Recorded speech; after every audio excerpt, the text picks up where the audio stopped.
Doctor Sujay Vikhe Patil यांच्या पाठपुराव्याला यश, खासदार लंकेंकडून श्रेय लाटण्याचे राजकारण। पुणे अहिल्यानगर या महत्वाकांक्षी रेल्वे मार्गाच्या DPRचा रेल्वेच्या बांधकाम विभागाकडून सर्वेक्षण पूर्ण करून रेल्वे बोर्डाकडे सादर करण्यात आला आहे।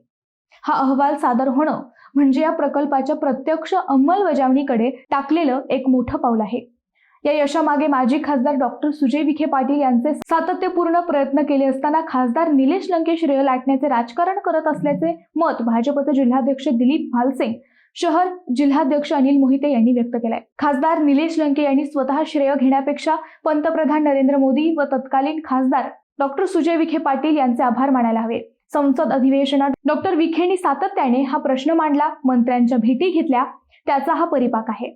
डॉक्टर सुजय विखे पाटील यांनी दिल्लीमध्ये रेल्वे मंत्री माननीय अश्विनी वैष्णव यांची वेळोवेळी भेट घेऊन या प्रकल्पाची निकड मांडली होती। केंद्र सरकार आणि रेल्वे मंत्रालयाने या मागणीला सकारात्मक प्रतिसाद देत DPR तयार करण्याचे आदेश दिले होते। मंत्री अश्विनी वैष्णव यांनीही या मार्गिकेच्या लवकरात लवकर अंमलबजावणीसाठी प्रयत्नशील राहण्याचं आश्वासन दिलं होतं। हे विसरता कामा नये। श्रेय लाटण्याची सवय असणाऱ्यांनी कृपया यावेळी तरी मूळ प्रयत्नकर्त्यांचा सन्मान करावा, आयत्या पिठावर रेघोट्या ओढण्याचा मोह टाळून वस्तुस्थिती स्वीकारावी हीच अपेक्षा असल्याचे जिल्हाध्यक्ष दिलीप भालसिंग सांगतात।